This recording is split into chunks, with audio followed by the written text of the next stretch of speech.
আসসালামু আলাইকুম। টিএসএফ আমি আছি পর্ব 20। আজকের বিষয় হলো বাবার আদর্শে আমরা ডাক্তার দিই ভাই। আজকের অতিথি হিসেবে আছেন প্রয়াত প্রফেসর ডক্টর স্বপন কুমার মণ্ডল স্যারের দুই সুযোগ্য সন্তান, ডাক্তার হেনরি সন্দীপ মণ্ডল ও ডাক্তার অ্যালবার্ট সঞ্জীব মণ্ডল। বাবা দিবস সপ্তাহে এই ডাক্তার পরিবারের দুই সন্তানকে আমন্ত্রণ জানিয়েছি তাদের কাছ থেকে কিছু জানার জন্য, কিছু শেখার জন্য, কিছু ভালোবাসার কথা জানার জন্য। অসাধারণ মন মানসিকতা, সাধারণ চলাফেরা, নিঃস্বার্থ ভালোবাসা, পরোপকারিতা, বিশাল মন মানসিকতার সন্তান হলে হয়তো এমনই হয়, এমনই হওয়া উচিত। সেই আদর্শ বাবার কে সম্মান জানিয়ে, শ্রদ্ধা জানিয়ে আজকের অনুষ্ঠান আমরা শুরু করছি। আমাদের সাথে আজকে বিশেষ অতিথি আছেন ডাক্তার হেনরি সন্দীপ মণ্ডল ও ডাক্তার অ্যালবার্ট সঞ্জীব মণ্ডল। ওয়ালাইকুম, কি খবর? আসসালামু হ্যালো। আলাইকুম বন্ধু। ওয়ালাইকুম আসসালাম। হ্যালো। কেমন হ্যাঁ কেমন আছেন সবাই? হ্যাঁ, শুনতে পাচ্ছ? হ্যাঁ, শুনতে আমরা ভালো পাচ্ছি। আছি, তুমি ভালো আছো? এই তো হুম। আলহামদুলিল্লাহ। করোনার এখানে আহ চিন্তায়, দুশ্চিন্তায় আশেপাশে খুব খারাপ অবস্থা, অনেকেই মারা যাচ্ছে শুনে আমরা সবাই আসলে ভালো থাকতে পারছি না। কিন্তু যখন এরকম একজন ডাক্তারের সহযোগিতা পাই, যখন বাসা থেকে বের না হয়েও ডাক্তার আপ্রাণ ভাবে চেষ্টা করে যাচ্ছে, সেবা দিয়ে যাচ্ছে, তখন সত্যি আমরা বেঁচে থাকার একটু প্রেরণা পাই। আজকে সেই গল্পই শুনবো আপনাদের কাছ থেকে। আহ স্যার, আপনার কাছ থেকে কিছু শুনতে চাই আগে, যে আপনি কোথায় আছেন, কি করছেন। আসসালামু আলাইকুম and good evening to you. আসলে থ্যাংক ইউ স্যার। আজকে প্রথমবারের মতো আজকে লাইভে প্রোগ্রামে এসেছি। জানি না কতটুকু বলতে পারবো, তবে আমার বিষয় দিয়েই প্রথমে শুরু করি। আমি ডাক্তার সন্দীপ কুমার মণ্ডল। আমি বর্তমানে রাজশাহী মেডিকেল কলেজে অ্যানাটমিতে থিসিস পার্টে অধ্যয়নরত রয়েছি, অ্যানাটমিতে পোস্ট আচ্ছা। গ্রাজুয়েট স্টুডেন্ট হিসেবে। আচ্ছা। রিসেন্টলি থিসিস পরীক্ষা শেষ করেছি, এখনো রেজাল্ট হুম। দেয়নি। জানি না আচ্ছা। আল্লাহ তার কি ইচ্ছা, হয়তো বা পাশ করে যাব। ইনশাল্লাহ। পাশাপাশি রাজশাহীতে আমি খ্রিস্টান নার্সিং মিশন হসপিটালের একটা নার্সিং ইনস্টিটিউট আছে, নার্সিং ইনস্টিটিউটে সেখানে অ্যানাটমি শিক্ষকতা করি। আচ্ছা। আর আজকে আমি তোমাদের সাথে যুক্ত হয়েছি, তোমাদের সাথে গল্প করব, কিছুটা সময় কাটাবো। আপনাকে অসংখ্য ধন্যবাদ যে আপনি আপনার ব্যস্ততার সময়ের মাঝখানেও আমাদের জন্য আজকে একটু সময় বের করতে পেরেছেন। আসলে আহ চাচ্ছিলাম যে যখন একই পরিবারের বাবা থেকে সন্তান, একই পেশায়, তখন তাদের কেমন অনুভূতি হয় সেটা আসলে সবার সাথে শেয়ার করার সুযোগটা হারাতে চাচ্ছিলাম না। এই জন্য আপনাকে বিশেষভাবে অনুরোধ করেছিলাম। হ্যাঁ, ধন্যবাদ আমাকে অনুরোধ করার জন্য। আচ্ছা, এবার চলে যাই ডক্টর অ্যালবার্ট সঞ্জীব মণ্ডল। হ্যাঁ বন্ধু, দেখতে পাচ্ছ? হ্যাঁ। আসসালামু আলাইকুম। ধন্যবাদ ওয়ালাইকুম বন্ধু। আসসালাম। আহ, তোমার সাথে তো আমার অনেক আগে থেকে পরিচয়। আসসালামু আলাইকুম, সবাইকে জানাই আমার অন্তঃস্থল থেকে অনেক অনেক শুভেচ্ছা। আপনারা সবাই ভালো আছেন আশা করি, যদিও এখন ভালো থাকার সময় না, আমরা সবাই অনেক আতঙ্কে আছি, কিন্তু তবুও আমরা ভালো থাকবো। আমাদের হুম। সর্বপ্রথম হচ্ছে উপরের সৃষ্টিকর্তা আছেন, উনি আমাদেরকে সব সময় সব দিক থেকে আমাদেরকে রক্ষা করে আসছেন। আমরা বিশ্বাস করি তিনি আমাদেরকে সব সময় রক্ষা করবেন। তো ইনশাআল্লাহ। প্রথমে আমি আমার পরিচয় দিই। আমি ডক্টর হ্যাঁ। অ্যালবার্ট সঞ্জীব মণ্ডল। আমি বর্তমানে আছি আহ, চায়নাতে। এখন সবাই যে চায়নার নামটা মনে হয় সবাই জানে, কারো অজানা নয়, কেননা এই ভাইরাসটা সেই চায়না থেকেই আসছে। তো আমি সেখানে গানঝোতে, গান্নান মেডিকেল ইউনিভার্সিটিতে, ওখানে রেসপিরেটরি মেডিসিন ডিপার্টমেন্টে আহ, ওখানে কর্মরত আছি। আর ইন্টারনাল মেডিসিন ডিপার্টমেন্টের লেকচারার হিসেবে রয়েছি আমি। আচ্ছা। তো ধন্যবাদ বন্ধু আমাদেরকে এরকম একটা সুন্দর সুযোগ করে দেওয়ার জন্য, এবং হয়তো আমরা কিছু আমাদের অভিজ্ঞতা বা আলোকের কোনো কিছু আমরা শেয়ার করব তোমার সাথে। এবং আহ, সবার ধন- বলো। ধন্যবাদ তোমাকেও। তুমি যেহেতু খুব বন্ধু সুলভ আচরণে আমাকে বন্ধু হিসেবেই আহ সম্বোধন করেছো। আমি তো ভেবেছিলাম স্যার বলবো, কারণ আহ, বন্ধু বন্ধুই সব যেখানে সময়। একজন ডাক্তার, বিশেষ করে চায়না থেকে, আহ অবশ্যই সেরকম ওখানেও সম্মানিত। আর আমি আমন্ত্রণ জানিয়েছি, সেটা তোমাদের জন্য নতুন না, কারণ এখন করোনার সময়ে অনেক গ্রুপ আছে, ডক্টরস নিয়ে অনেক পেজ আছে, করোনা নিয়ে অনেক পেজ আছে, সবখানে অ্যালবার্ট সঞ্জীব একটা পরিচিত নাম সবার কাছে। অ্যালবার্ট সঞ্জীব একটা পরিচিত ডাক্তার, যে কিনা যখন তখন ফোনে যাকে তাকে যেভাবে হোক সাহায্য করে যাচ্ছে, আহ আশার আলো দেখাচ্ছে, সুস্থ করে হাসি ফিরিয়ে দিচ্ছে। আহ সেই সব গল্প শুনতেই তোমাকে আমন্ত্রণ জানিয়েছি। আচ্ছা, আমি এখন স্যারের কাছ থেকে একটু জানতে চাই যে একজন ডাক্তার বাবার সন্তান হিসেবে নিজেকে কেমন লাগে, সেই অনুভূতি কেমন? আসলে সেই অনুভূতিটা বলে বোঝানো যাবে কিনা আমি জানি না। আহ, আমাদের বাবা আমাদেরকে অনেক কষ্ট করে মানুষ করেছেন। আহ, তিনিও একজন ডাক্তার ছিলেন। উনি অ্যানেস্থেশিয়া বিভাগের প্রধান হিসেবে কাজ করে গেছেন রাজশাহী মেডিকেলে দীর্ঘদিন, এরপরে বগুড়া মেডিকেল কলেজ, এবং সেখান থেকে উনি রিটায়ারমেন্টে যান। এরপরে কুমুদিনী হাসপাতালে উনি বিভাগীয় প্রধান এবং প্রফেসর হিসেবে দায়িত্বরত ছিলেন। আচ্ছা। তার সন্তান হিসেবে আমরা তার আদর্শকে ধরে রাখার চেষ্টা করছি, আর করে যাব ইনশাল্লাহ শেষ পর্যন্ত, যতদিন আল্লাহ আমাদেরকে হায়াত দিয়েছেন আমরা ততদিন চেষ্টা করে যাব তার আদর্শকে আমাদের জীবনে ধরে রেখে মানুষের সেবার জন্য কিছু একটা করার। ডাক্তার মানেই সেবা, ডাক্তার মানেই মানুষের জন্য কিছু করা। কিন্তু আমি মনে করি যে যখন বাবাও ডাক্তার, সন্তানও ডাক্তার, তখন সেই সন্তান আসলে বাবার আদর্শকে ধরে রাখার জন্য মনে হয় চেষ্টাটা আরো বেশি থাকে। হ্যাঁ, অবভিয়াসলি, মানে প্রথম থেকেই যখন আস্তে আস্তে বড় হচ্ছি, আহ, তখন প্রথম থেকে ছোটবেলা থেকেই ইচ্ছা ছিল ডাক্তারি পড়তে আসবো, আচ্ছা। বাবার মতো বাবার মতো মানুষের সেবায় নিজেকে উৎসর্গ করব। প্রথম দিকে সেই সুযোগ অবশ্য হয়ে ওঠেনি। আচ্ছা। রেজাল্ট কিছুটা খারাপের দিকে ছিল, তারপরেও আহ, নিজেকে সান্ত্বনা দেবার বা পড়াশোনায় এগিয়ে নিয়ে যাওয়ার জন্য প্রথমে রাজশাহী কলেজে আমি বোটানিতে ভর্তি হই। সেখানে আচ্ছা। 1-1.5 মাসের মতো আমি ক্লাসও করেছি। হুম। তারপরে বাবা জানতেন আমার মনের ইচ্ছা। আচ্ছা। আহ, উনি আমাকে প্রাইভেট মেডিকেল কলেজে ভর্তি হতে সাহায্য করেন। আমি আচ্ছা। পরীক্ষা দিই। হুম। সেই সুবাদে আমি ঢাকাতে শহীদ ক্যাপ্টেন মনসুর আলী মেডিকেল কলেজে পঞ্চম ব্যাচে ভর্তি হই, এবং আচ্ছা। সেখান থেকে 2006-এ আমি আমার গ্রাজুয়েশন কমপ্লিট করি। আচ্ছা। আচ্ছা। ঠিক আছে, এবং তারপর থেকে আমিও চেষ্টা করে যাচ্ছি বাবার মতো নিজেকে মানব সেবায় নিয়োজিত করে দেওয়ার জন্য।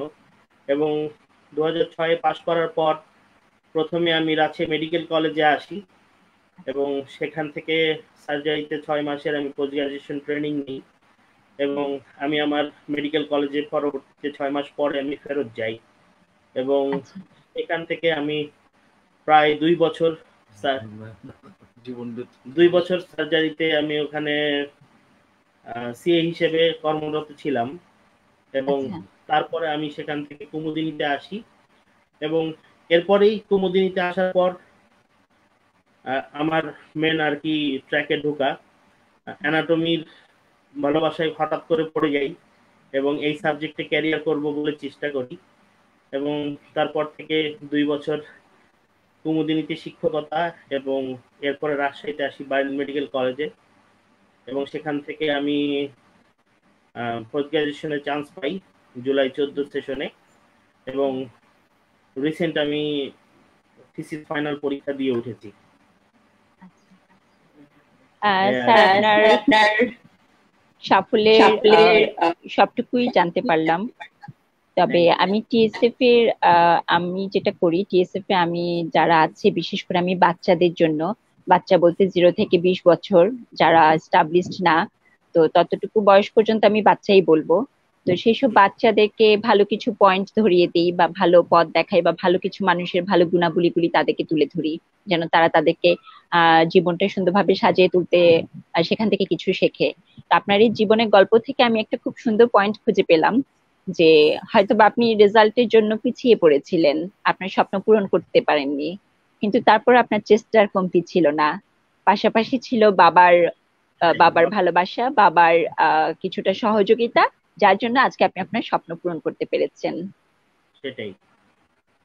আসলেই ইচ্ছে থাকলে, স্বপ্ন থাকলে, আর একটু সহযোগিতা থাকলে অবশ্যই নিজের স্বপ্নগুলো পূরণ করা যায়। অবশ্যই। ধন্যবাদ স্যার। এবার শুনতে চাই অ্যালবার্টের কাছ, সঞ্জীবের কাছ থেকে। সঞ্জীবের কি ইচ্ছে ছিল? বাবার মতো, দাদার মতো ডাক্তার হতে, নাকি অন্য কিছু?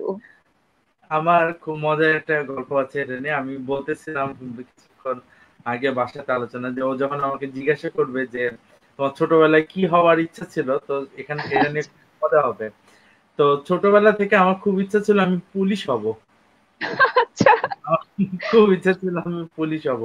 তো একটু আচ্ছা মজার ঘটনা আছে, যখন আমি মিশন স্কুলে পড়ি, এখানে রাজশাহীতে একটা স্কুল আছে মিশন স্কুল, তখন আচ্ছা পড়ার সময় একদিন মনে আছে আমার, যে স্কুল ছুটি হবার পর একটা পুলিশ ছিল, তো পুলিশ সাথে দেখা হয়েছে। তো আগে তখন কালো ক্যাপ পরতো পুলিশটা, এখন তো আচ্ছা ক্যাপটা পাল্টা গেছে, আগে এরকম সুন্দর সামনের দিকে কালো ক্যাপ থাকতো। তো একজন পুলিশ উনি এটা পরেছিলেন, আমি বললাম গিয়ে গিয়ে ওনাকে বললাম যে আপনার ক্যাপটা আমাকে দেন। তো পুলিশ ক্যাপটা দিয়েছে, বলছে যে আমি তো চাই আমি আপনার মতো পুলিশ হবো, তো ঠিক আছে তাহলে ধন্যবাদ বলে আমি ওই পুলিশের ক্যাপটা নিয়ে হাঁটা দিয়ে দিছি। হ্যাঁ, তারপরে পুলিশ পিছু পিছু দৌড়াইছে। তো এত ফ্রিক ছিলাম আমি পুলিশ হবো। তো যাই হোক, পরবর্তীতে আমার আর পুলিশ হওয়া হয় নাই। তবে আহ জানি না, হয়তো ঈশ্বরের ইচ্ছা ছিল বা সৃষ্টিকর্তার ইচ্ছা ছিল, যার কারণে আজ তো আমিও পরবর্তীতে চান্স পেলাম। রংপুর মেডিকেল কলেজ থেকে আমি পড়াশোনা করেছি। তো আচ্ছা হয়তো ঈশ্বরের ইচ্ছা ছিল। আর হয়তো এটা হচ্ছে আমাদের মানে বংশগত কিনা জানি না, যে আমার দাদাও উনি ডাক্তার ছিলেন। বাহ। আমার আচ্ছা আব্বুর উনিও ডাক্তার আচ্ছা ছিলেন, উনি ডাক্তার আচ্ছা শান্তিভূষণ মন্ডল।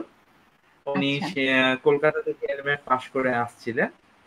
তো আচ্ছা এই তো আমাদের আজকে বংশগতই হয়তো এরকম, যে বাবা দাদা ডাক্তার ছিলেন, তারপরে বাবা হলেন, বাবা একমাত্র সন্তান ছিলেন, আর তারপরে হচ্ছে আচ্ছা আমরা দুইজন। তো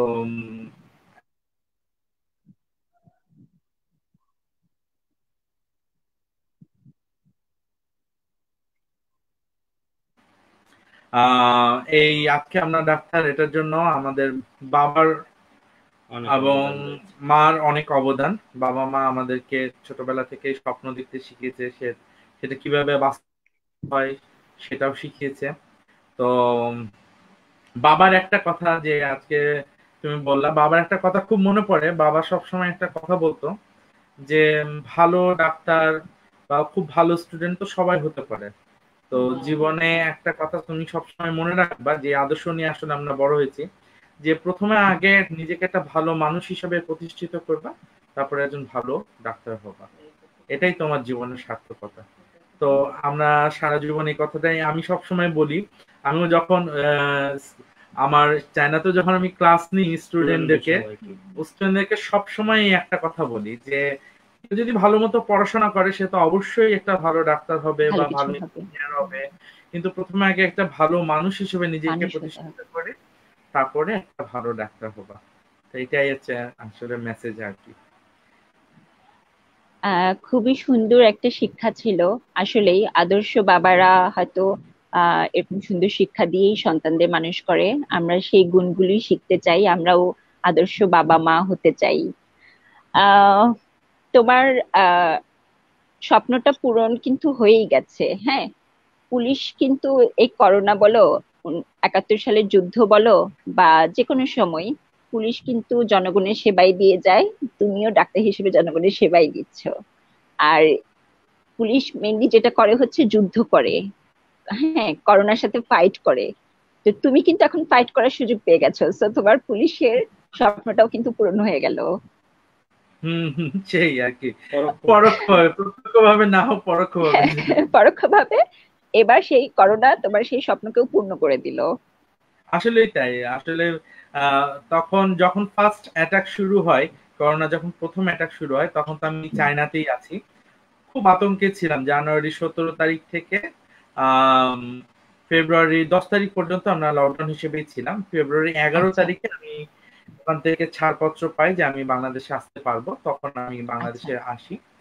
তো সেই সময়টা থেকেই দেখে আসতেছি। তো এখন মনে হচ্ছে যে হয়তো সৃষ্টিকর্তা নিয়ে আসছে আমাদের ওখান থেকে, যে আমি হয়তো এখানে আসবো, বা আমাদের দ্বারা হয়তো কিছু মানুষ, আমি জানি না আমি কতটুকু উপকার করতে পেরেছি, কার জন্য কতটুকু, কিন্তু আমার অন্তর থেকে আমি চেষ্টা করেছি, বা আমরা দুই ভাই চেষ্টা করেছি মানে সবাইকে সাহায্য করার এই কান্ট্রি রোডে। কারণ অনেকেই হয়তো বাইরে যেতে, যদিও আমার গভর্নমেন্ট জব না, আমি বাইরে যেতে পারি না, আমার অত রুগী দেখার ইয়ে নাই, আমি হাসপাতালে হয়তো কুর্মিটোলাতে চাকরি করছি না, অথবা মুগদা হাসপাতালে চাকরি করছি না, কিন্তু হয়তো অনলাইনের মাধ্যমেই অনেককে সাহায্য করার চেষ্টা করছি। তো সৃষ্টিকর্তা হয়তো এই কারণেই আমাদেরকে নিয়ে এসেছিলেন এখানে, হয়তো এটাই হবে।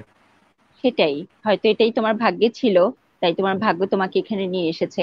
কিন্তু একটা কথা যেটা বললে যে উম হয়তো তুমি ডাক্তার হিসেবে হসপিটালে থেকে ট্রিটমেন্ট করতে পারছো না। তো 1971 সালে যখন যুদ্ধ হয়েছিল তখন গল্প শুনেছিলাম যে শুধু যারা অস্ত্র হাতে যুদ্ধ করেছে তারা কি যোদ্ধা ছিল, তারা কি সৈনিক ছিল, তারাই কি শুধু দেশের জন্য করেছে? না, আমরা যারা ঘরে বসে যেসব মায়েরা সাহায্য করেছে, ছোট ছোট বাচ্চারা সাহায্য করেছে, তারা প্রত্যেকেই ছিল এক একজন সৈনিক। তো ঠিক তেমনি তুমি হাসপাতালে থেকে করো আর অনলাইনে থেকে করো, তুমিও একজন ডাক্তার সৈনিক এই করোনার সময়ে।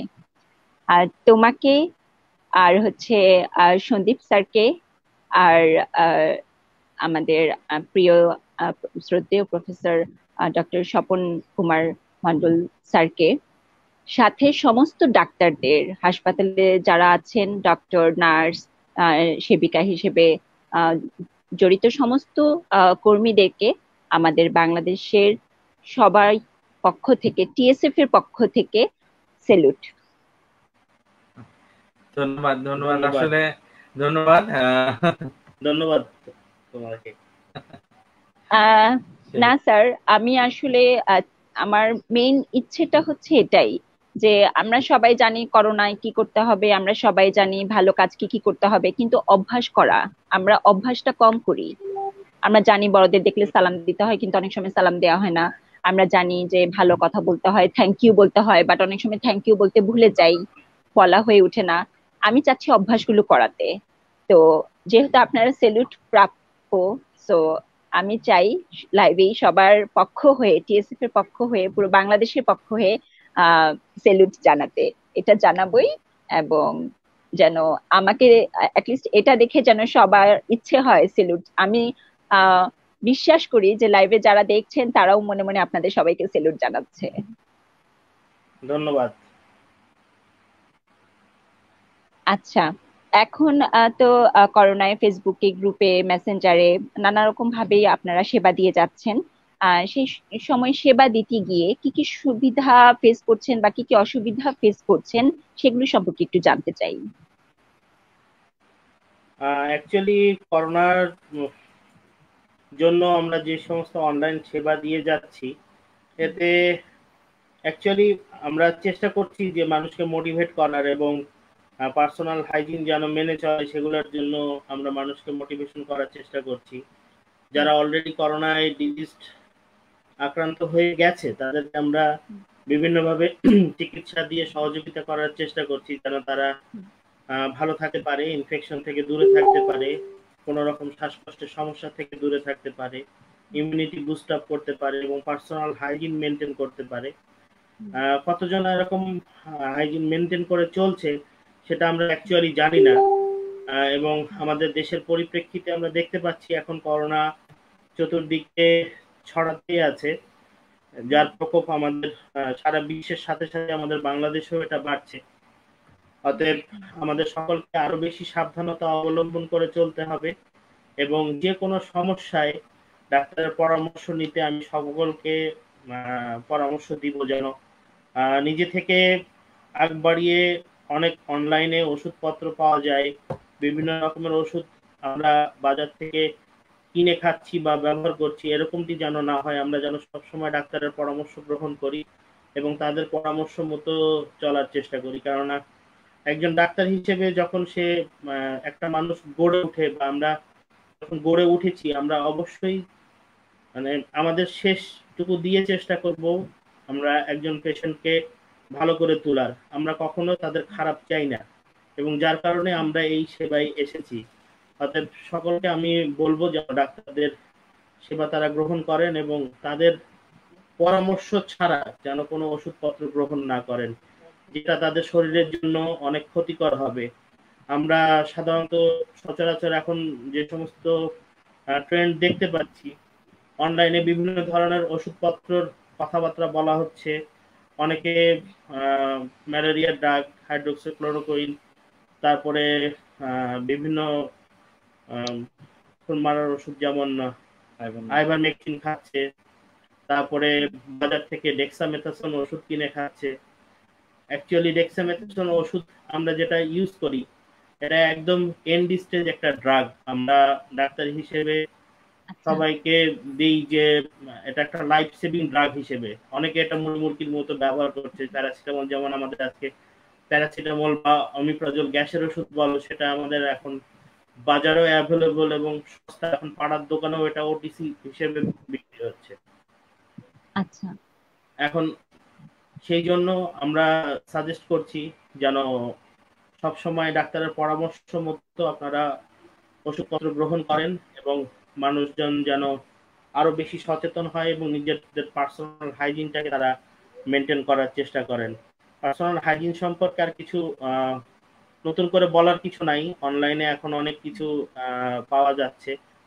তবে মানুষজন আরো বেশি সতর্ক হোক, এটাই কাম্য থাকবে। থ্যাংক ইউ স্যার, অনেক সুন্দর করে বলেছেন যে আসলে আমরা যেটা করছি যে আমি একটু সুস্থ হয়ে গেছি, তখন আমি হয়তো আমার রিলেটিভ কাউকে বা আমার বন্ধুর মধ্যে কাউকে আমি নিজেই পরামর্শ দিচ্ছি যে আমি তো এটা খেয়েছি, তুমি এটা খাও। হ্যাঁ, কিন্তু আমরা যারা সাধারণ মানুষ, আমরা বুঝতে পারছি না যে আমার বয়স বা আমার রোগের অবস্থা, আমার শরীরের অবস্থা, আমার ডায়াবেটিস থাকতে পারে, আমার অন্যান্য রোগ থাকতে পারে, সেটা হয়তো তার না থাকতে পারে, বা তার জন্য হয়তো সেই ওষুধটা পারফেক্ট নাও হতে পারে। আমি না জেনেই তাকে দিচ্ছি এবং সেও খাচ্ছে। এতে যখন হ্যাঁ, ভুল কিছু হয় তখন আমরা ডাক্তারকে দোষারোপ করছি যে হ্যাঁ, ডাক্তারের ভুল চিকিৎসা ছিল। এটাই সচরাচর ঘটে আসছে আমাদের বাংলাদেশে। আমরা দেখতে পাই যে সবকিছুর জন্য ডাক্তাররাই দায়ী হচ্ছে, কিন্তু এর মধ্যে যে আরো অনেক ফ্যাক্টরস গুলো কাজ করে সেগুলো অনেকে ওভারলুক করে যাচ্ছি আমরা। সেটাই স্যার, আমরা যেমন সচেতন হচ্ছি, তেমনি আমাদের ভুলগুলো শুধরিয়ে আমাদের আরো সচেতন হওয়া উচিত, যেন এই ভুলগুলো আর না হয়। আর আমরাও চাই না যে যারা আমাদের জন্য সেবা করছে, যারা আমাদের জন্য আপ্রাণ চেষ্টা করে যাচ্ছে, যারা আমাদের জন্য জীবন বিলিয়ে দিচ্ছে, বাবা মা ভাই বোন সন্তানকে ফেলে দূরে থাকছে, সবকিছু ত্যাগ করছে, তাদেরকেই আমরা আবার দোষারোপ যেন না করি। সেখান থেকে আমাদের সাধারণ মানুষেরই অনেক সচেতন হওয়া উচিত।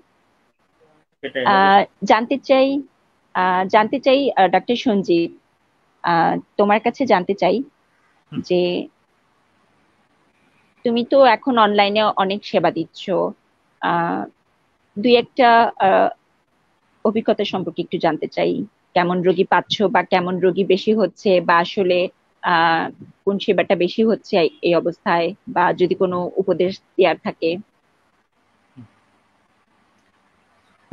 ধন্যবাদ সুমি।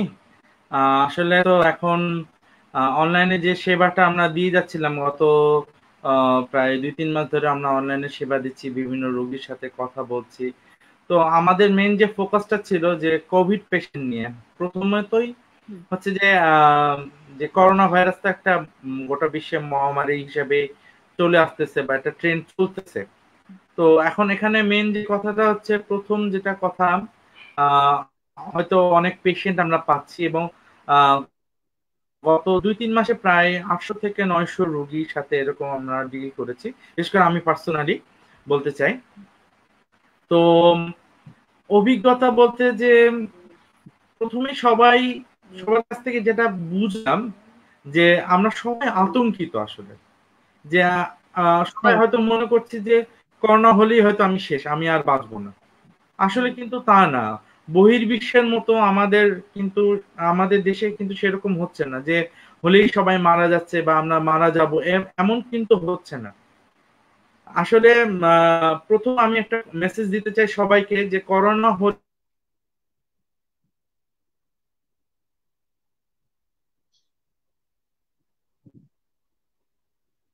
প্রথমেই যে করোনা হলেই যে আমরা মারা যাব বা সেরকম কোনো কিছু না। তো আমরা প্রথমেই বলতে চাই যে ভয় পাওয়া যাবে না। আমার কথা কি শোনা যাচ্ছে বন্ধু? হ্যাঁ হ্যাঁ, ক্লিয়ার। আচ্ছা, তো প্রথম কথা হচ্ছে আমরা করোনাকে অবশ্যই ভয় করব না। ভয় করলে আমাদের শরীরে ইমিউনিটি ডাউন করে। তো ভয় করা যাবে না, এক মুহূর্তের জন্য ভয় করা যাবে না। হ্যাঁ, হতেই পারে। এখন আমাদের তো এটা তো আমরা অবভিয়াস বুঝতেই পারছি যে এই করোনা ভাইরাসকে নিয়ে আমাদের বেঁচে থাকতে হবে। আমরা কতদিন ঘরে আটকা থাকবো বা কতদিন আমরা এভাবে বসে থাকবো? যুগ যুগ তো এমন চলবে না।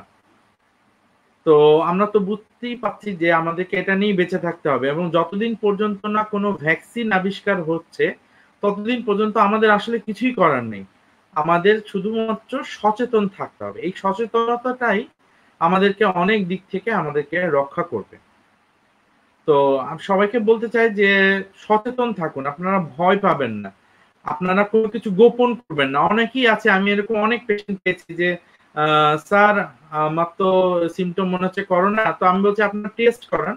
টেস্ট করাতে সবাই ভয় পাচ্ছে যে আসলে আমাদের বাংলাদেশের প্রেক্ষাপটে যে হ্যাঁ আমরা সামাজিক ভাবে একটু মানে করোনা পেশেন্টদেরকে আমরা নগণ্য করছি, যে ওই মানে অনেক অচ্ছুতের মতো, যে তাকে ছোঁয়া যাবে না বা তার বাড়ির সামনে দিয়ে যাওয়া যাবে না, তার সাথে কথা বলা যাবে না।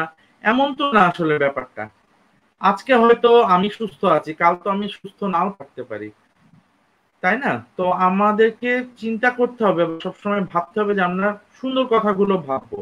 এই সময় যদি আমরা সবসময় নেগেটিভ চিন্তা করতেই থাকি তাহলে হবে না। আমাদেরকে সবসময় পজিটিভ থাকতে হবে সব দিক থেকে।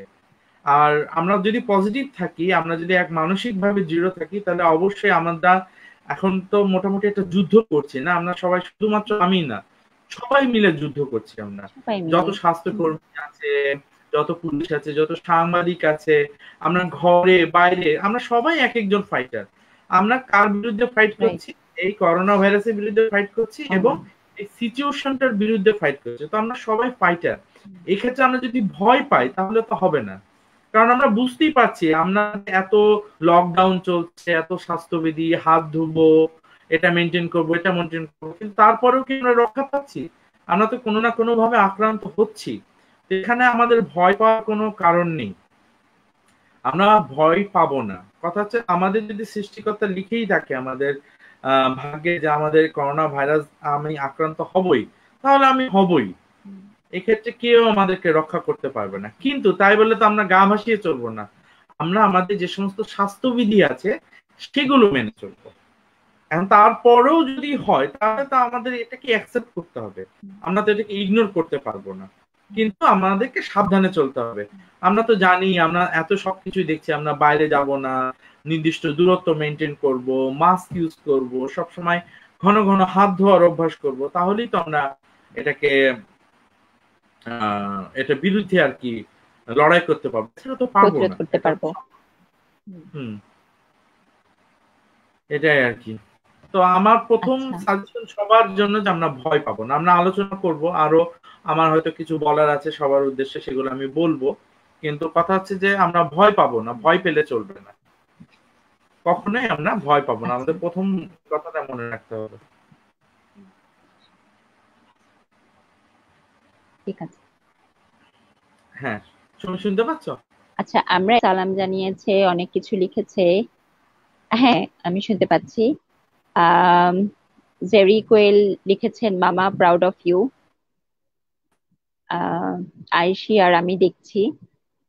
আর অনেকেই সালাম জানিয়েছে। আচ্ছা, করোনা নিয়ে এখনো কোনো প্রশ্ন আসেনি, আমরা প্রশ্ন আসলে আবার উত্তর দিব। আচ্ছা, জানতে চাচ্ছিলাম আরো কিছু, যে ভয় ছাড়াও আমরা করোনাকে প্রতিরোধ করার জন্য বা করোনাকে মোকাবেলা করার জন্য আর কি কি করতে পারি যদি এই সময়ে, মানে করোনা তো শুনছি চেঞ্জ হচ্ছে, আহ হয়তো বা কখনো নতুন নতুন আহ উপসর্গ পাওয়া যাচ্ছে, বা অনেক সময় উপসর্গ ছাড়াও অনেকে করোনা হচ্ছে। তো সবকিছু মিলিয়ে আমাদের আসলে কি কি করা উচিত সেগুলো যদি একটু পয়েন্ট আকারে একটু বললে আমরা যদি একটু বুঝতে পারতাম, সেরকম করে জানতে চাচ্ছি। আচ্ছা, ধন্যবাদ বন্ধু। আসলে এখন খুব ইম্পর্টেন্ট কোন অনেক কিছু আছে যেগুলো আমাদেরকে মেনটেন করে চলতে হবে, বা আমরা হয়তো এখন অনেকেই অনেক কিছু জানি। তো প্রথমত আমি একটা কথা বলতে চাই সবাইকে, যে প্রথমত আমি একটা কথা বলতে চাই সবাইকে, যে আমরা দৌড়াদৌড়ি করব না প্রথমে। মানে একটা কিছু হলেই যেমন আমরা ইচ্ছে করি যে এখনই একজন ডাক্তারকে দেখালাম, তারপরে খানিকক্ষণ পর আবার ডাক্তারকে দেখালাম, তারপরে তার হলো না আবার একজনকে ডাক্তার। আমরা দৌড়াদৌড়ি করব না, আমরা যে কোনো একজন ডাক্তারের পরামর্শ নেব, সেই যেই কোনো হোক। প্যানিক হওয়া যাবে না, একদমই প্যানিক হওয়া যাবে না সময়টাতে। ধৈর্য ধরে রাখতে হবে, হ্যাঁ, প্রথম কথা। দ্বিতীয় কথা হচ্ছে, এখন ফেসবুকে সবাই ডাক্তার, মোটামুটি কম বেশি সবাই ডাক্তার। আমরা সবাই কিন্তু সবকিছু জানি না, যে এই করোনা হলে পরে এই মেডিসিন খেতে হবে, না হলে মেডিসিন খেতে হবে, হলে মেডিসিন খেতে হবে, হওয়ার পরে কি করতে হবে। আমরা একে অপরকে সবসময় সাজেশন দিতেই থাকি, আমি এরকম করেছি তুমি এরকম করো। আসলে একটা কথা আমাদের মাথায় রাখতে হবে, আমাদের সবার ইমিউনিটি কিন্তু এক না।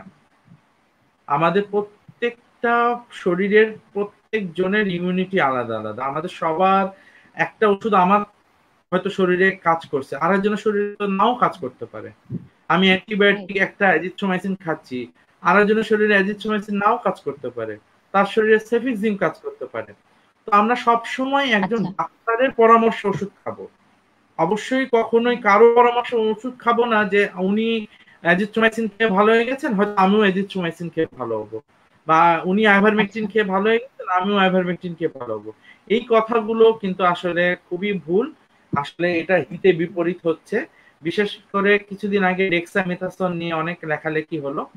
এই ডেক্সামেথাসনটা একদম শেষ স্টেজে আমরা সবসময় রোগীদেরকে দিয়ে থাকি, কখনই আগের স্টেজে দিই না। এটা যদি এখন আমরা যে বাজারে ওষুধ অ্যাভেলেবল পেয়ে যাচ্ছি, তাহলে কিন্তু হবে না। আচ্ছা,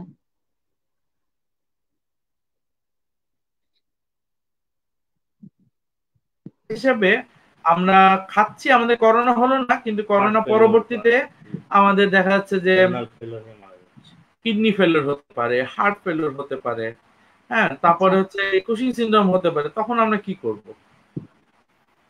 তো আমার দ্বিতীয় উপদেশ হচ্ছে যে কখনোই কোনো ডাক্তারের প্রেসক্রিপশন ছাড়া কোনো কিছু, কোনো ওষুধ খাবেন না, এবং সব সময় চাইবেন কোনো ডাক্তারের পরামর্শ। প্রথম কথা বললাম, দ্বিতীয় কথা বললাম, তৃতীয় কথা হচ্ছে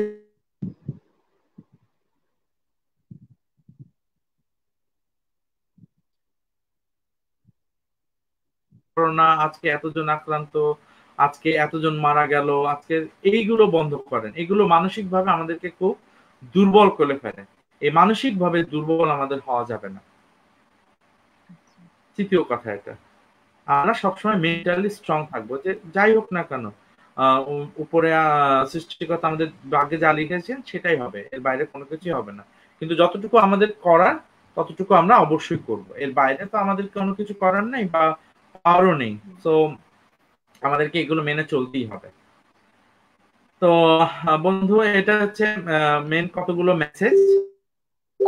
আর কিছু মেসেজ অনেকেই আমাকে প্রশ্ন করে, বা অনলাইনে অনেক সময় প্রশ্ন আসে যে এখন তাহলে কি করবো, আমাদেরকে তো বাইরে যেতে হচ্ছে, আমাদেরকে বাইরে কাজ করতে হচ্ছে, অনেকে অফিস করতে হচ্ছে, আমরা তো সব সারাক্ষণ ঘরে বসে থাকতে পারবো না। সেই ক্ষেত্রে কি করবো? আমাদেরকে তো যেতেই হবে বাইরে। তো সেই ক্ষেত্রে কিছু করার আছে, যেটা হচ্ছে আমরা মাস্ক পরে তো অবশ্যই যাব। প্রথম কথা, আমরা তো সমস্ত স্বাস্থ্যবিধি হয়তো মেনে চলতে পারবো না, কিন্তু কয়েকটা জিনিস তো আমরা অবশ্যই মেনটেন করতে পারি। এক হচ্ছে আমরা মাস্ক পরে যাব, এবং সাথে করে হ্যান্ড স্যানিটাইজার নিয়ে যাব অবশ্যই, এবং হাত ধোয়ার অভ্যাসটা করব। যেখানেই জানা কেন আমরা হাত ধোয়ার অভ্যাসটা করতে পারি। আর ৩ নম্বর বিষয় যেটা, সেটা হচ্ছে দূরত্ব বজায় রাখবো। এই তিনটা জিনিস তো আমরা করতেই পারি। প্রথম কথা হচ্ছে মাস্ক পরিধান করব, দ্বিতীয় কথা হচ্ছে হ্যান্ড স্যানিটাইজার দিয়ে আমরা হাত ধুলাম বা হাত পরিষ্কার করলাম, অথবা সাবান দিয়ে হাত পরিষ্কার করলাম, এবং সামাজিক দূরত্ব, এই তিনটা জিনিস যদি আমরা মেনটেন করতে পারি, তো আমরা আমাদের 50% চান্স কমিয়ে আনবো আক্রান্ত হওয়ার, বা আমি বলতে চাই 60% হতে পারে। যে আমরা মাস্ক পরবো, হাত ধোয়ার অভ্যাস করবো ঠিক মতো, এবং সামাজিক দূরত্ব বজায় রাখবো। কতটুকু?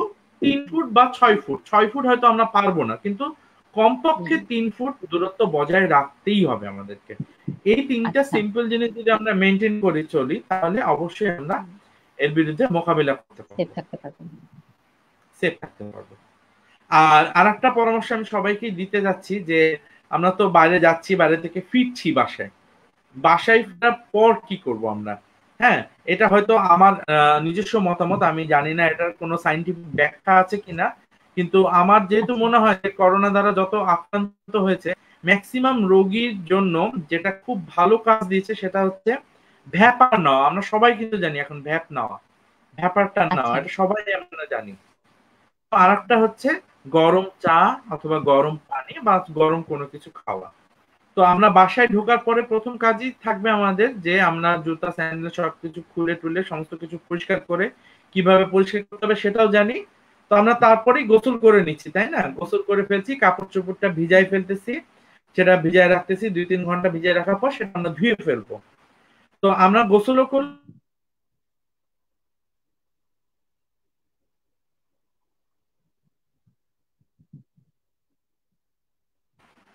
আমরা বাইরে থেকে আসার পরই গোসল করলাম, তারপরে যে ভ্যাপটা নিই, তাহলে এটা কিন্তু অনেক ক্ষেত্রেই ভাইরাসটার লোডটা কমাই দিবে।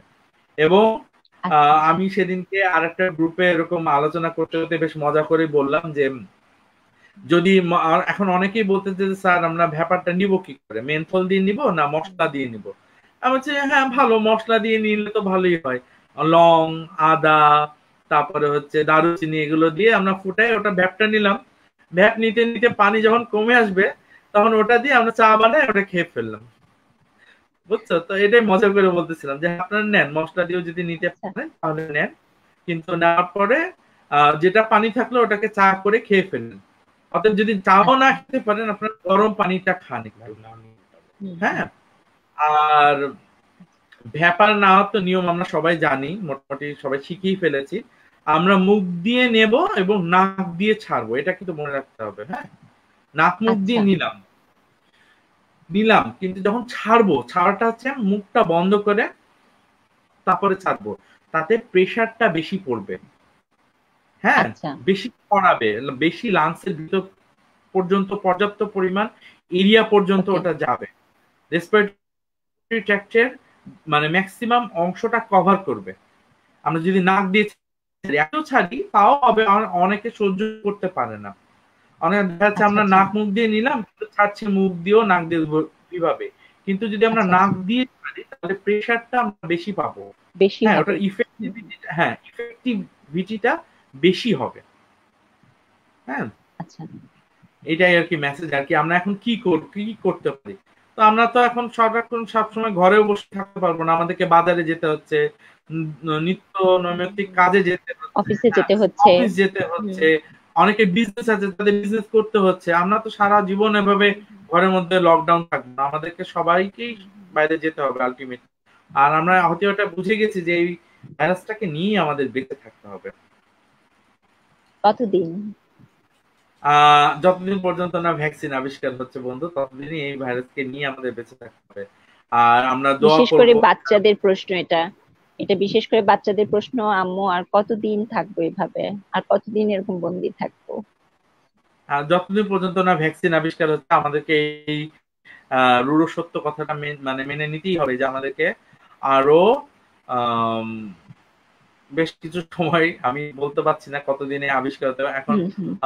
বিশেষ করে অক্সফোর্ড ইউনিভার্সিটি অনেক দূর এগিয়ে গেছে, চায়না তাদের থার্ড স্টেজ ট্রায়াল চালাচ্ছে, আমেরিকাও তাদের থার্ড স্টেজ ট্রায়াল চালাচ্ছে। তো তারা খুব শীঘ্রই অবশ্যই এটার প্রতিষেধক আবিষ্কার করবে, এবং আমরা দোয়া করছি যেন খুব তাড়াতাড়ি এটা চলে আসে।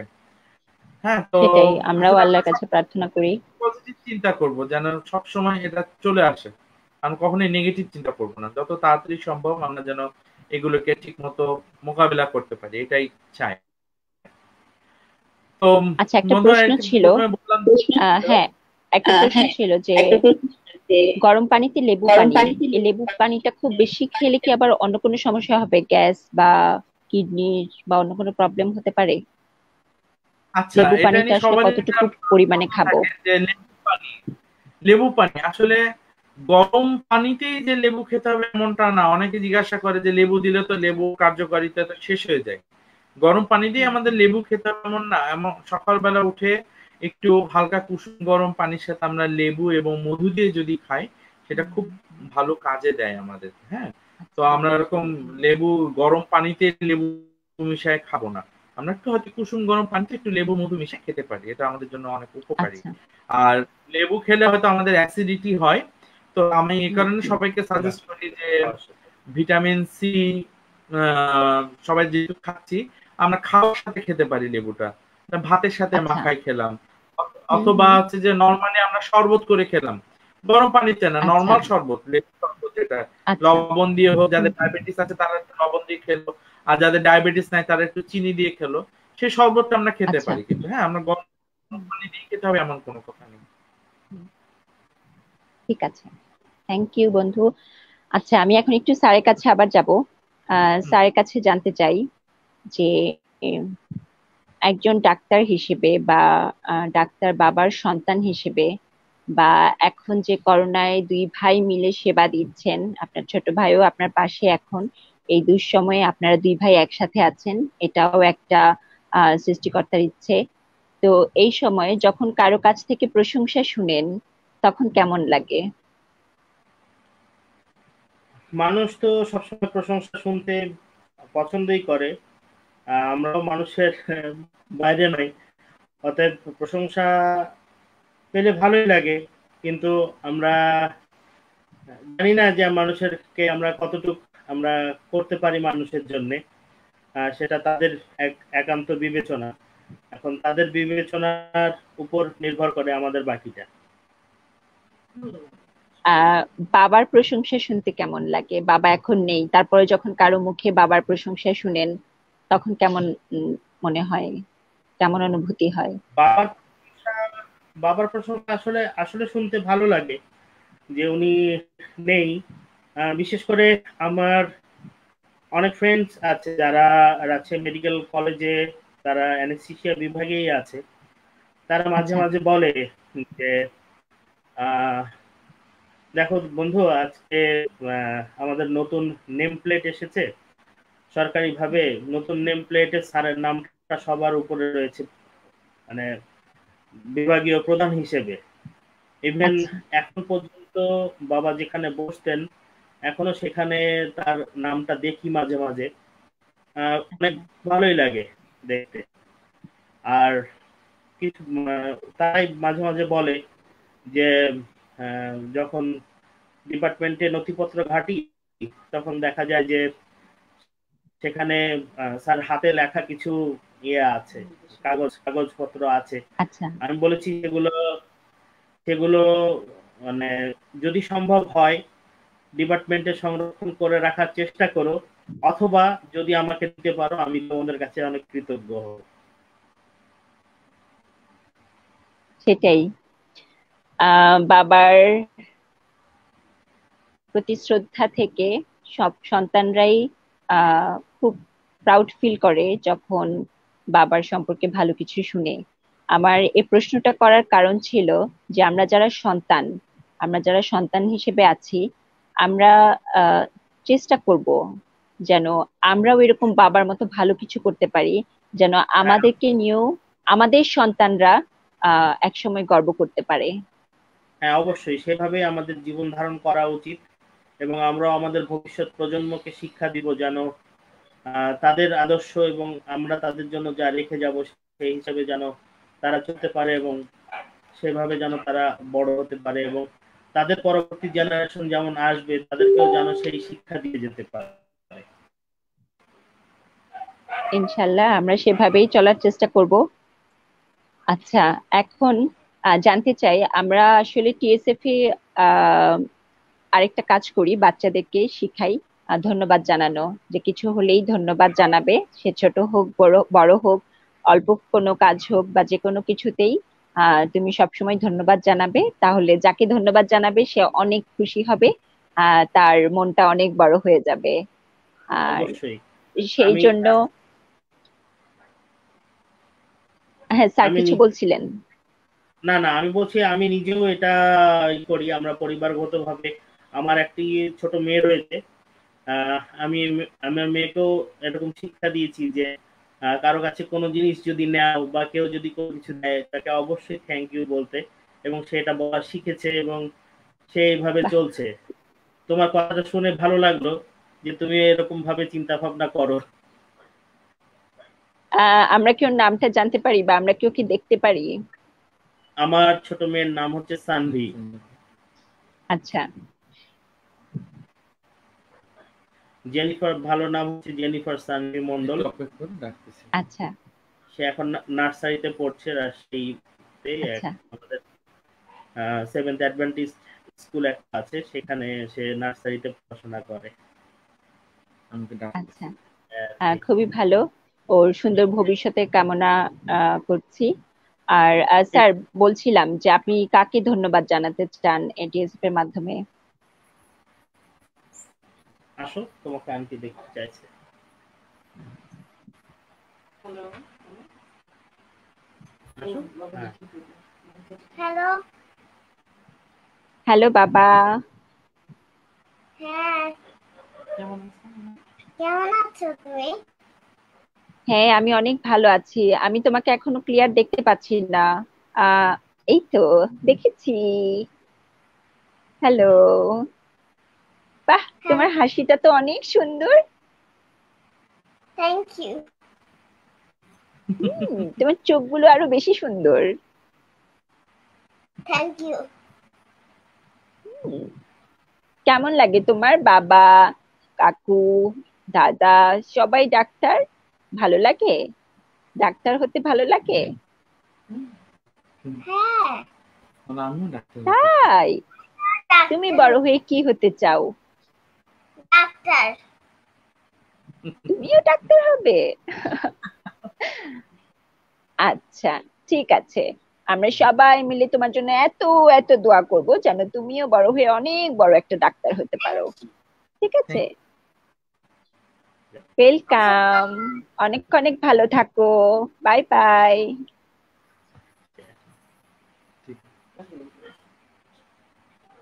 হ্যাঁ, তুমি কিছু বলতে চাচ্ছিলা সুমি? হ্যাঁ স্যার, বলছিলাম যে আপনি কাকে ধন্যবাদ জানাতে চান আপনার জীবনে? আপনি ধন্যবাদ হিসেবে কাকে আজকে কিছু বলতে চান? আহ, আহ, আমি পার্সোনালি কাকে ধন্যবাদ দিতে চাই আমার জীবনের জন্য? জি। তোমার কথাগুলো কেটে আসছে, আমি তার কারণে বুঝতে পারছি না। আরেকবার জি বললে ভালো স্যার। হ্যাঁ হ্যাঁ, আপনি আপনার জীবনে আপনি কাকে ধন্যবাদ জানাতে চান, যে হয়তো তাকে বলা হয়নি বা আবারও বলতে চান, সেরকম হতো। কে আছে? আমার আজকে এই পজিশনে আসার জন্য অবশ্যই প্রথমত আমার বাবা সবচেয়ে আমার জীবনে অবদান বেশি। এরপরে আমি যাকে জীবনে সবচেয়ে বেশি প্রাধান্য দিয়ে এসেছি সে আমার মা।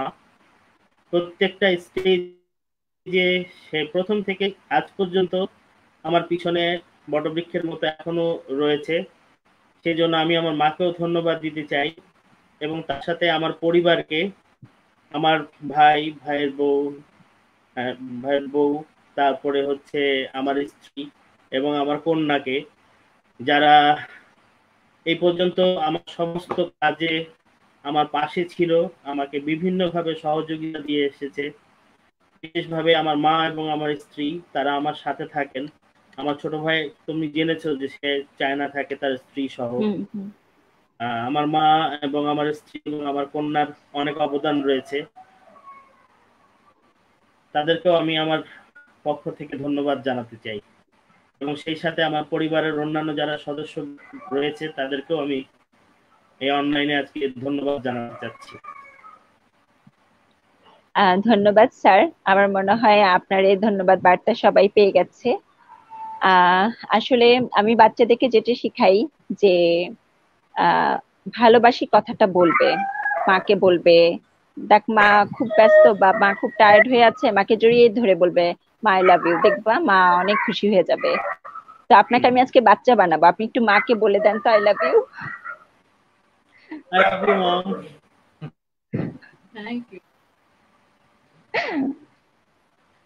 আচ্ছা, থ্যাংক ইউ।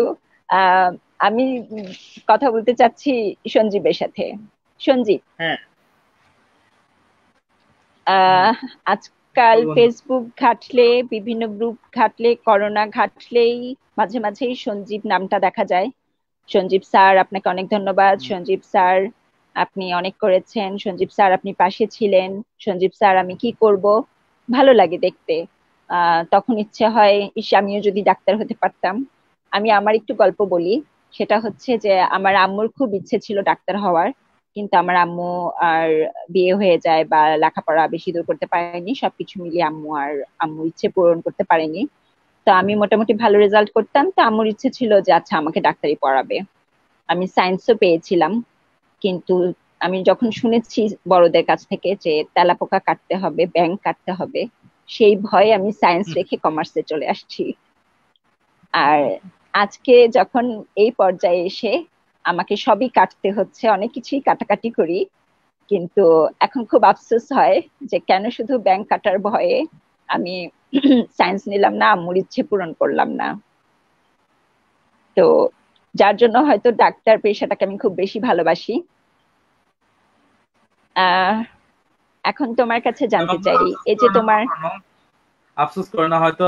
আমরা ভাবি যে না, আমরা জীবনে অনেক কিছুই ভাবি, যেমন আমি তোমাকে বললাম আমার জীবনে খুব ইচ্ছে ছিল আমি পুলিশ হবো। হ্যাঁ, পুলিশ তো আমি হতে পারিনি যদিও, তারপরেও আমি যোদ্ধা। কিন্তু আসলে আমরা যা চিন্তা করি এত সৃষ্টিকর্তা অন্যভাবে চিন্তা করে। তো সবসময় আমরা হ্যাঁ, থ্যাঙ্কস দিব সেটাই। সৃষ্টিকর্তাকে যে আমরা যে যে পজিশনে আছি সেই পজিশনে থেকেই যেন আমরা এগিয়ে যেতে পারি আমাদের জীবনে। যে যে পজিশনেই থাকি না কেন, হয়তো আমি ডাক্তার, আমি ডাক্তারের মতো, তুমি হয়তো অন্য কোথাও কাজ করতো, তো অন্য সাবজেক্টে পড়াশোনা করতো, তো আমরা সেটা নিয়ে আমাদের জীবনে এগিয়ে যাব। আমরা কখনোই হতাশ হব না।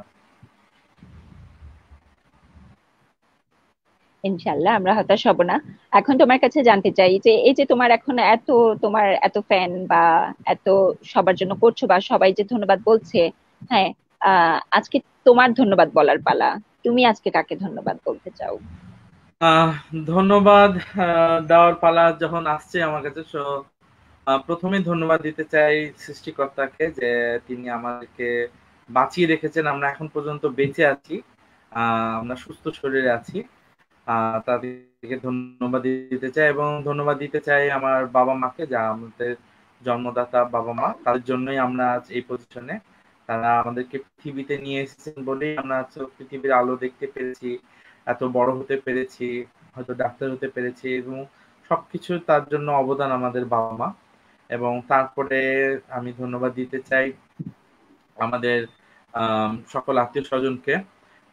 আমার আরেকজনকে ধন্যবাদ দিতে চাই আমার ভাইয়া, আর বাসার পরিবারের লোকজন আছে, আমার বৌমনি, পিচ্ছি, এবং আমি বিয়ে করেছি রিসেন্ট 2 বছর। আমার সহধর্মিণীকেও আমি ধন্যবাদ দিতে চাই, ও সবসময় আমার পাশে সাপোর্ট হয়ে আছে, এটা বলতে চাই আমি।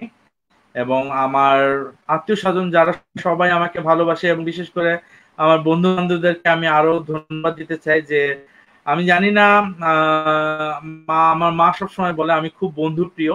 তো আসলে হয়তো আমি খুবই আসলে বন্ধু প্রিয়, আমি বন্ধু অন্তঃপ্রাণ, বন্ধুদের জন্য আমি সবকিছু করতে পারি। তো আমি চেষ্টা করে যাব। আর বাবার সেই কথাটা আমার সবসময় আমার মাথায় সবসময় হ্যামার করে যে একটা ভালো মানুষ হিসেবে তুমি আগে নিজেকে প্রতিষ্ঠিত করো।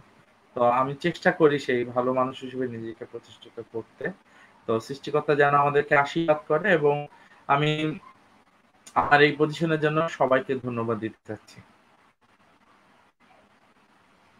আমিও ধন্যবাদ জানাতে চাচ্ছি, কারণ এই করোনার উপলক্ষে হোক আর যেভাবেই হোক আমিও তোমাকে পেয়েছিলাম একজন রোগী হিসেবে, আমিও তোমার কাছে সাহায্য চেয়েছি। তুমি শুধু মানে আমাকে আহ চিকিৎসা দিয়েই সাহায্য করোনি, আমার যত্নটা যেন সেভাবে হয়, সেটার জন্য তুমি আমার পরিবারের সাথেও কথা বলেছো, এটাতে আমি খুব বেশি অবাক হয়েছি। জানি না আজকাল ডাক্তাররা মানে হয়তোবা যখন আমরা চেম্বারে যাই তখন সাথে যে থাকে তাকে হয়তো ডাক্তার দেখে বলতে শুনি যে হ্যাঁ আপনি এভাবে দেখবেন, একটু টেক কেয়ার করবেন। বাট বাই ফোন সেবা দিয়ে তখন প্রথম তোমার সাথে আমার অত পরিচয় না, তখন তুমি আমাকে যে সাপোর্টটা দিয়েছিলে, আমার পরিবারকে যেভাবে বুঝিয়েছিলে, সত্যি তোমাকে সেদিন হয়তো এভাবে ধন্যবাদ দেওয়া হয়নি কারণ আমি অসুস্থ ছিলাম, কিন্তু আজকে এই সুযোগটা ছাড়তে চাচ্ছি না। তোমাকে অসংখ্য ধন্যবাদ। মোস্ট ওয়েলকাম বন্ধু। আসলে তোমরা ভালো থাকলেই আমরা ভালো থাকবো, এটাই হচ্ছে সবচেয়ে বড় ব্যাপার। আমাদের জীবনে আসলে আমরা কেউ কিছু নিয়ে চলে যাব না এই পৃথিবী থেকে। তোমাদের এই ভালোবাসা, এই দোয়া, এই আশীর্বাদ, এটা হয়তো আমাদের জীবনের অর্জন। আমরা যেমন খালি হাতে এসেছি, আমরা খালি হাতেই যাব, কেউ কিচ্ছু নিয়ে যাব না।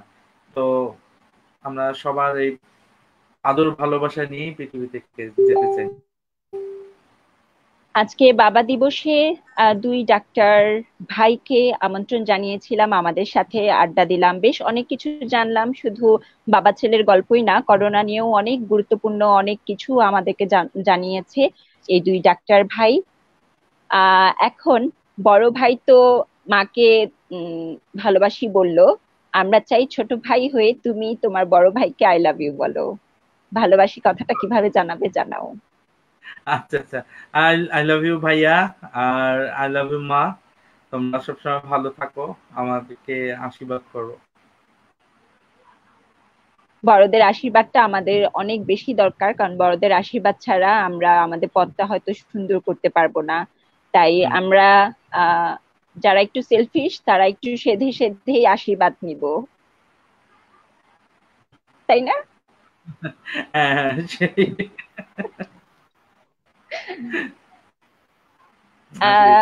স্যারের কাছ থেকে আমি একটু বিদায় নিতে চাই। হ্যাঁ বলো সুমি।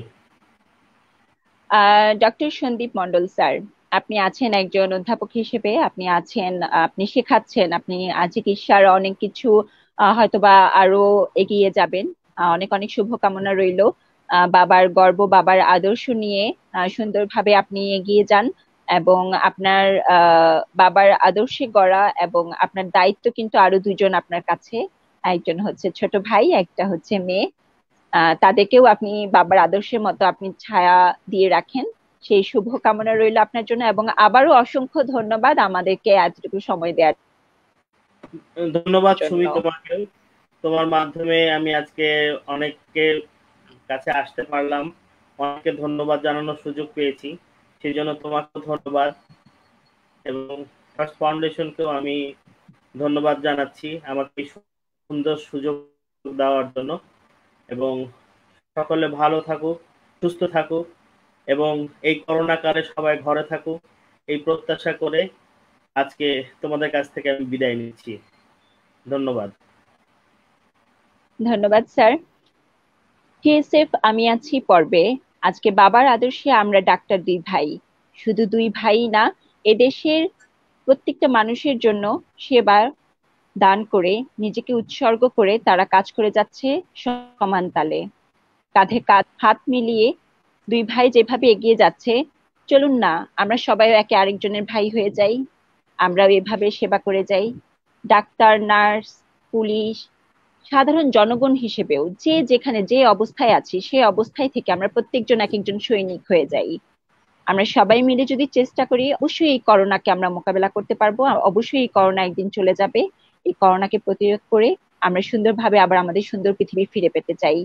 সবাই ভালো থাকুন, সুস্থ থাকুন, নিরাপদে থাকুন। টিএসএফ এ আগামী পর্বে কে আসবে দেখতে চোখ রাখুন টিএসএফ এ।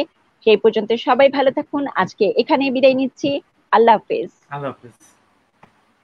আল্লাহ হাফেজ বন্ধু, আল্লাহ ভালো হাফেজ, থেকো। ভালো থাকো। হ্যাঁ।